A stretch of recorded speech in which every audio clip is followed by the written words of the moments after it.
Hello friends, எல்லோருக்கும் வணக்கம். Welcome to young investor channel. Markets பார்த்துருப்பீங்க. ஸோ மார்க்கெட் இன்றைக்கி ஒரு பாசிட்டிவ் ரியாக்ஷனில் தான் மூவ் ஆகிட்டு இருக்கு. நிஃப்டி 50 154 பாயிண்ட்ஸ் கிட்ட பாசிட்டிவ்ல இருக்குது. 24,020 பாயிண்ட்ஸில் ட்ரேட் ஆகுது. சென்செக்ஸ் 526 பாயிண்ட்ஸ் கிட்ட பாசிட்டிவ்ல இருக்குது. 77,005 பாயிண்ட்ஸில் ட்ரேட் ஆகுது. பேங்க் நிஃப்டி 443 பாயிண்ட்ஸ் கிட்ட பாசிட்டிவ்ல இருக்குது. 57,986 பாயிண்ட்ஸில் ட்ரேட் ஆகுது.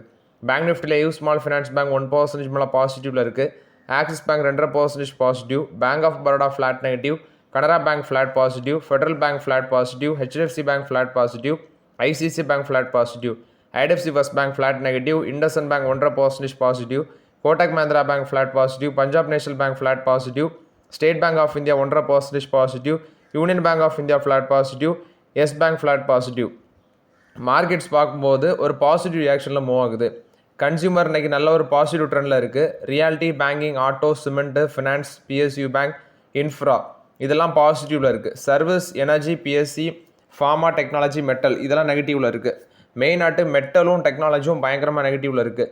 கன்சியூமரில் இன்னைக்கு டாபர் தான் 4% மேலே பாசிட்டிவ்ல இருக்குது. கோல்கேட் பாம் ஆலிவ் அது வந்து 3% மேலே பாசிட்டிவ்ல இருக்குது. ஹிந்துஸ்தான் யூனிவர் 2% மேலே positive. Tata Consumer 1% positive. ITC flat positive. Jubilant Food Works வந்து ஃப்ளாட் பாசிட்டிவ்ல இருக்குது. டெக்னாலஜி செக்டர் எடுத்து பார்த்தா HL டெக்னாலஜிஸ் இன்னைக்கு 3% மேலே காலி. டெக் மஹிந்திரா 2.5% காலி. TCS வந்து 1.5% காலி. TCS 2000 உடச்சிருக்கு. 1992 ரூபாயில் ட்ரேட் ஆகிட்டு இருக்கு. 1992 ரூபாயில் TCS ட்ரேட் ஆகுது. பேங்க் நிஃப்டியும் இது இன்ஃபோசிஸும் 1.5% நெகட்டிவ்ல இருக்குது.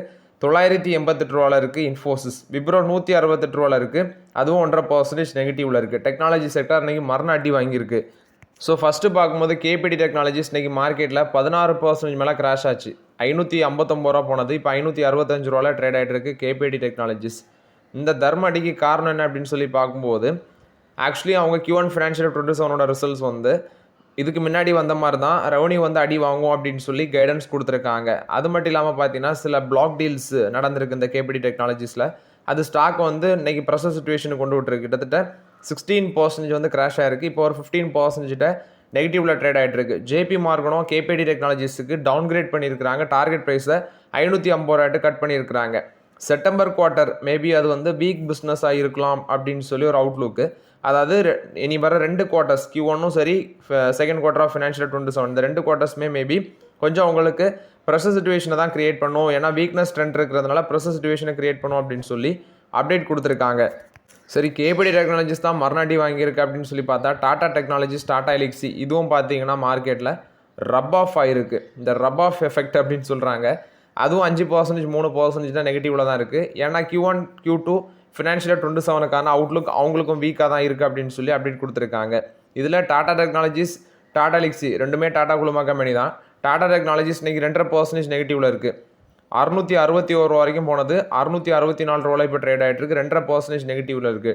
டாடா டெக்னாலஜிஸ் ஆப்பர்ச்சுனிட்டி ஜோனான்னு பார்த்தா அது 49 டைம்ஸ் ஸ்டில் அது வந்து ஏர்னிங்ஸில் இருக்குது.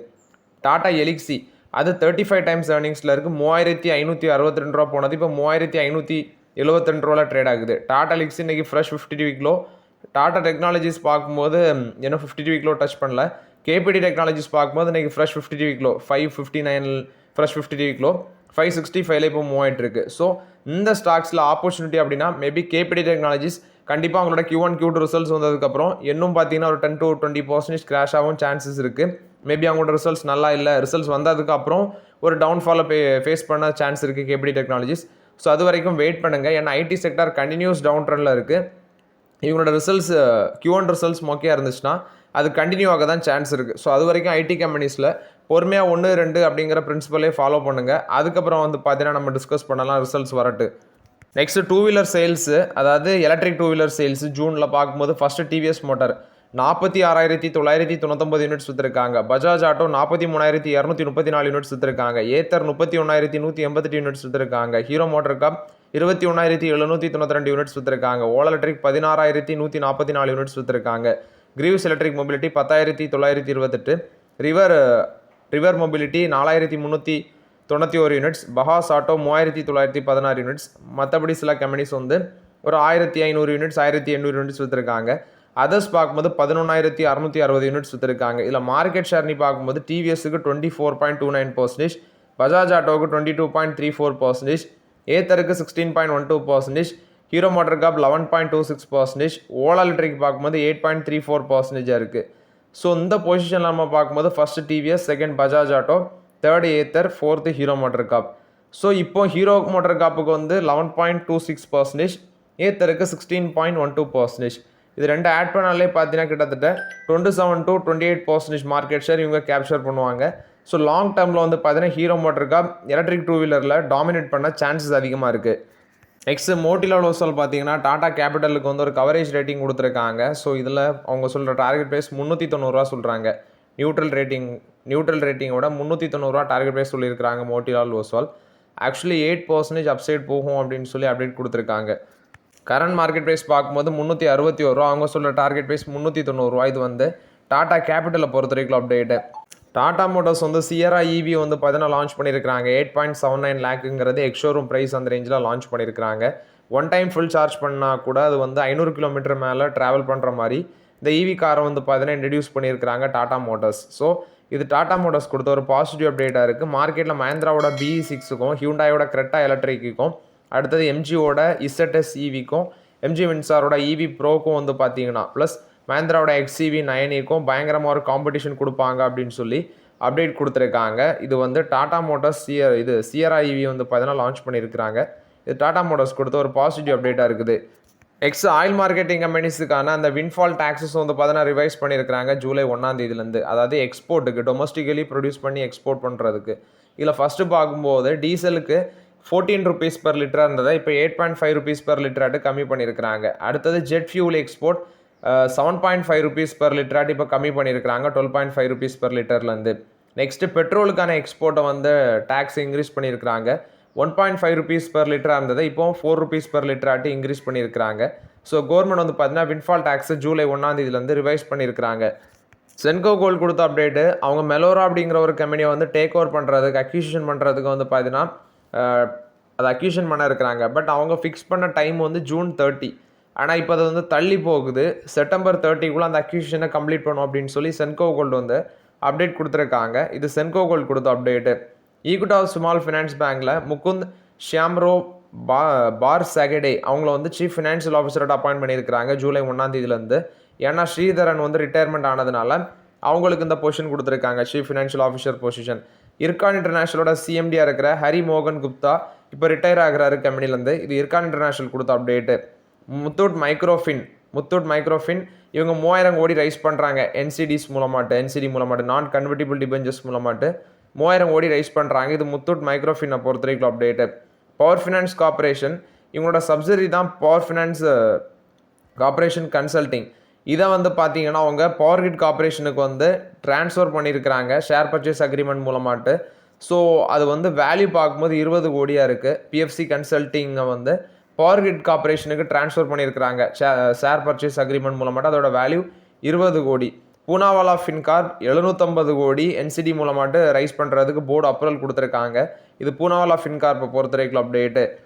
M&M மஹேந்திரா அண்ட் மஹேந்திராவோட டோட்டல் சேல்ஸ் பார்க்கும்போது 37% இன்க்ரீஸ் ஆயிருக்கு. 1.06 lakh யூனிட்ஸ் வந்து ஜூனில் விற்றுருக்குறாங்க. 1.06 lakh யூனிட்ஸ், அதாவது எக்ஸாக்டாக சொல்லணும்னா 1,06,207 யூனிட்ஸ் விற்றுருக்காங்க. எக்யூப்மெண்ட் பிஸ்னஸ் மட்டுமே 12% இன்க்ரீஸ் ஆயிருக்கு. டொமஸ்டிக் SUV சேல்ஸ் 28% இன்க்ரீஸ் ஆயிருக்கு, 60,393 units. Domestic commercial vehicle sales 26,076 யூனிட்ஸாக இருக்குது, 35% இன்க்ரீஸ் ஆயிருக்கு. ஃபார்ம் எக்யூப்மெண்ட் பிஸ்னஸ் அதாவது டோட்டல் டிராக்டர் சேல்ஸ் அது 59,935 யூனிட்ஸ், 12% இன்க்ரீஸ் ஆகிருக்கு. டொமஸ்டிக் சேல்ஸ் அந்த செக்மெண்ட்டில் பார்க்கும்போது 12% வந்து பார்த்தீங்கன்னா இயர் ஆனர் பேசிஸில் க்ரோத் காமிச்சிருக்கு, 58,177 யூனிட்ஸாக இருக்குது. எக்ஸ்போர்ட் மார்க்கெட்டில் 8% க்ரோத்தை பார்த்துருக்காங்க. 1,758 டிராக்டர்ஸ் வந்து எக்ஸ்போர்ட் மார்க்கெட்டில் விற்றுருக்காங்க. ஸோ மஹேந்திரா அண்ட் மஹேந்திராவோட சேல்ஸ் அப்டேட் பெட்டராக தான் பண்ணியிருக்கிறாங்க. நெக்ஸ்ட்டு ஹியூண்டாயோட சேல்ஸ் பார்க்கும்போது மந்த் ஆன் மந்த் பேசிஸில், அதாவது மேலே 47,837 யூனிட்ஸ் விற்றுருக்காங்க போன மாதம் மேலே. ஜூனில் 39,635 யூனிட்ஸ் விற்றுருக்காங்க. ஸோ ஒரு 17% பார்த்தீங்கன்னா க்ரோத் வந்து டிக்ளைன் ஆகிருக்கு. அதே இயர் ஆனர் பேசிஸில் பார்க்கும்போது 9% க்ரோத் டிக்ளைன் ஆகிருக்கு. டொமஸ்டிக்கில் சேல்ஸ் பார்க்கும்போது 9% டிக்ளைன் ஆகிருக்கு. எக்ஸ்போர்ட் 30% டிக்ளைன் ஆகிருக்கு. டோட்டலாட்டு 15% அவங்களோட சேல்ஸ் வந்து டிக்ளைன் ஆயிருக்கு அப்படின்னு சொல்லி அப்டேட் கொடுத்துருக்காங்க. இது ஹியூண்டாய் மோட்டார்ஸை பொறுத்த வரைக்கும் அப்டேட்டு. அசோக் லேலாண்ட் பார்க்கும்போது range of air suspension equipped heavy commercial vehicle trucks வந்து பார்த்தீங்கன்னா லான்ச் பண்ணியிருக்கிறாங்க. அதாவது air suspension equipped heavy commercial ட்ரக்கை வந்து லான்ச் பண்ணியிருக்கிறாங்க. இது அசோக் லேலாண்ட் கொடுத்த அப்டேட்டு. AWL அக்ரி பிஸ்னஸ் இவங்க மதுர் சுகரை வந்து அவங்களோட ஃபுட் போர்ட்ஃபோலியோவில் வந்து ஆட் பண்ணியிருக்கிறாங்க. இது அதானி வில்மர்லேருந்து பிரிஞ்சு போன கம்பெனி. ஸோ மதுர் சுகரை வந்து அவங்களோட ஃபுட் போர்ட்ஃபோலியோவில் ஆட் பண்ணியிருக்கிறாங்க. குவாலிட்டி வால்ஸ் இந்தியா இவங்க ஜீரோ ராயல்ட்டி பார்த்தீங்கன்னா மேக்னமுக்கு வந்து ஃபினான்ஷியல் 27 வரைக்கும் ஃபினான்ஷியல் 27 எண்டு வரைக்கும் ஜீரோ ராயல்ட்டி பே பண்ணால் போதும் அப்படின்னு சொல்லி அப்டேட் கொடுத்துருக்காங்க. இது குவாலிட்டி வால்ஸுக்கு ஒரு பாசிட்டிவ் அப்டேட்டாக இருக்குது. ஃபினான்ஷியல் 27 எண்டு வரைக்கும் மேக்னம் ஐஸ்கிரீம் கம்பெனிக்கு ராயல்ட்டி ஃபீ வந்து ஜீரோ, அதாவது எதுவுமே பே பண்ணான். அடுத்து வேதாந்தா அயர்ன் அண்ட் ஸ்டீல் இன்றைக்கி பார்த்தீங்கன்னா அது வந்து கொஞ்சம் மேலே போயிருந்துச்சு, ஒரு 9% சம்திங் ரேலியாக இருந்துச்சுன்னு நினைக்கிறேன். இந்த வேதாந்தா அயர்ன் அண்ட் ஸ்டீல் 20 ரூபா லிஸ்டிங் ப்ரைஸு, அதுலேருந்து பார்த்தீங்கன்னா 94 ருபீஸ் இந்த ஸ்டாக் வந்து மேலே போயிருக்கு வேதாந்தா அயர்ன் அண்ட் ஸ்டீல். இன்றைக்கி மார்க்கெட்டில் அதிகபட்சமாட்டு 38.78 அந்த ரேஞ்சில் இருக்குது. ஃப்ரெஷ் 52 டச் பண்ணியிருக்கு. ஸோ லிஸ்டிங் ப்ரைஸ் 20னா அதுலேருந்து பார்த்தீங்கன்னா 90% அளவுக்கு இந்த பங்கு வந்து மேலே வந்திருக்கு. இது வேதாந்தா அயர்ன் அண்ட் ஸ்டீலை பொறுத்த வரைக்கும் அப்டேட்டு. பட் நிறைய பேர் என்கிட்ட கேட்குறது, ப்ரோ இது ஆப்பர்ச்சுனிட்டி அப்படிலாம் கேட்குறீங்க. இப்போ இருக்கிற சுச்சுவேஷனில் இதை வந்து கணிக்க முடியாது. இந்த ஸ்டாக்ஸ் எல்லாமே புதுசாக லிஸ்ட்டாக இருக்கிற ஸ்டாக்ஸை எக்ஸாக்டாக வந்து கணிக்க முடியாது. அடுத்து அசோக் லேலாண்ட் 25% சேல்ஸ் இன்க்ரீஸ் ஆயிருக்குன்னு சொல்லியிருக்காங்க. 19,194 யூனிட்ஸ் விற்றுருக்காங்க. இதில் டோட்டல் சேல்ஸ் வந்து 25%, எல்சிவி சேல்ஸ் 28% இன்க்ரீஸ் ஆயிருக்கு. மாருதி சுசுகியோட சேல்ஸ்னு பார்க்கும்போது 2,390,000 யூனிட்ஸ் விற்றுருக்காங்க. 19.3% மாருதி சுசுகியோட சேல்ஸ் வந்து இன்க்ரீஸ் ஆயிருக்கு. இதில் டொமஸ்டிக் பர்சஞ்சர் வெஹிக்கிளோட சேல்ஸ் வந்து 23.8% இன்க்ரீஸ் ஆயிருக்கு அப்படின்னு சொல்லி அப்டேட் கொடுத்துருக்காங்க. மினி கார்ஸ்னி பார்க்கும்போது ஆல்டோ எஸ்ப்ரெஸோ அது வந்து ஒரு 11,416 யூனிட்ஸ் விற்றுருக்கு. இது இயர் ஆன் இயர் பேசிஸில் நல்லா பண்ணியிருக்கு. காம்பேக்ட் கார்ஸில் Baleno, Celerio, Dzire, Ignis, Swift, WagonR 63,815 units விற்றுருக்கு. இதுவும் நல்லா பண்ணியிருக்கு. யூட்டிலிட்டி வெஹிக்கிள்ஸ் இந்த Brezza, Ertiga, Vitara, Fronx, Grand Vitara, Invicto, Jimny, Victoris, XL6 61,726 units விற்றுருக்கு. இதுவும் இன்க்ரீஸ் ஆயிருக்கு. அடுத்து வேன் ஈகோ 10,230 யூனிட்ஸ் விற்றுருக்கு. இதுவும் பார்த்தீங்கன்னா சேல்ஸ் இன்க்ரீஸ் ஆயிருக்கு. லைட் கமர்ஷியல் வெஹிக்கிள்ஸோட சேல்ஸ் 2,963 யூனிட்ஸாக இருக்குது. இதுவும் இன்க்ரீஸ் ஆயிருக்கு. ஸோ மாருதி சுசுகியோட சேல்ஸ் ஓவராலாக பார்க்கும்போது கொஞ்சம் பெட்டராக பண்ணியிருக்கிறாங்க. எக்ஸ்போர்ட் மட்டுமே 42,700 யூனிட்ஸ் பார்த்தீங்கன்னா அவங்க எக்ஸ்போர்ட் பண்ணியிருக்கிறாங்க. 2,390 யூனிட்ஸ் விற்றுருக்காங்க. அதில் எக்ஸ்போர்ட் மட்டுமே 42,700 யூனிட்ஸ் வந்து எக்ஸ்போர்ட் பண்ணியிருக்கிறாங்க. நெக்ஸ்ட்டு பார்த்தீங்கன்னா நெஸ்லே இவங்க வந்து மேகி நூடுல்ஸில் வந்து கிராமை வந்து ரெடியூஸ் பண்ணுறாங்க. கிராமேஜ் ரெடியூஷன், அதாவது இப்போ இன்ஃப்ளேஷன் வரும் அப்படின்னா ஒரு பாக்கெட்டுக்கு விலையை தான் உயர்த்தணும்னு கிடையாது. அந்த வெயிட்டை கம்மி பண்ணி விட்றா போதும். 35 கிராம் இருக்கிறத 20 கிராம் ஆக்கி விட்டாலும் பார்த்தீங்கன்னா நம்ம வாங்க தான் செய்வோம். அதுவும் பார்த்தீங்கன்னா ஒன் டைப் ஆஃப் இன்ஃப்ளேஷனாக இருக்குது. இதில் ஃபஸ்ட்டு ஸ்ட்ரிங் இன்ஃப்ளேஷன். இதில் ஃபஸ்ட்டு பார்க்கும்போது மேகி போர்ட்ஃபோலியோவில் 7 ரூபா பேக்குக்கான கிராம்ஸ் வந்து முன்னாடி 35 கிராம்ஸில் இருந்தது, இப்போ 32 கிராம்ஸாக கொண்டு போகிறாங்க. 9% கட் பண்ணுறாங்க. 10 ரூபா பேக்குக்கு 52லேருந்து 48 ரூபாய்க்கு கொண்டு போகிறாங்க. 15 ரூபா பேக்குக்கு 75 கிராம்லேருந்து 70 ரூபாய்க்கு கொண்டு போகிறாங்க. அது மாதிரி லார்ஜர் பேக்ஸ்லேயும் பார்க்கும்போது பார்த்தீங்கன்னா கிட்டத்தட்ட ஒரு 30 பேக்ஸில் 150, அதாவது 30 ருபீஸ் பேக்குக்கு 150 கிராம், 150 கிராமில் இருக்கிறது 140 கிராம், 60 ருபீஸ் பேக்குக்கு வந்து 300லேருந்து 280 கிராம் மட்டும் குறைக்கிறாங்க. 90 ருபீஸ் பேக்குக்கு வந்து 450 கிராம்லேருந்து 420 கிராம் மட்டும் குறைக்கிறாங்க. 120 ருபீஸ் பேக்குக்கு 600லேருந்து 560 கிராம் மட்டும் கம்மி பண்ணுறாங்க. இந்த கிராமேஜ் ரிடக்ஷன் பார்க்கும்போது அரௌண்ட் எக்ஸாக்டாக சொல்லணும் அப்படின்னா ஒரு 7 to 9% அளவுக்கு பார்த்தீங்கன்னா அதை ரெடியூஸ் பண்ணியிருக்கிறாங்க. ஸோ நெஸ்ட்லேயில் நீங்கள் இனி மேகி நூடுல்ஸ் வாங்குறீங்க அப்படின்னா அதை செக் பண்ணி பார்த்துக்கோங்க. ஸோ ஓகே ஃப்ரெண்ட்ஸ், ஆக்சுவலி இந்த வீடியோவில் சில இம்பார்ட்டன்ட் அப்டேட்ஸ் எல்லாமே டிஸ்கஸ் பண்ணோம். அந்த வீடியோ உங்களுக்கு பயனுள்ளதாக இருந்துச்சுன்னா லைக் பண்ணுங்கள், சப்ஸ்கிரைப் பண்ணுங்கள், கமெண்ட் பண்ணுங்கள். Okay friends, thank you.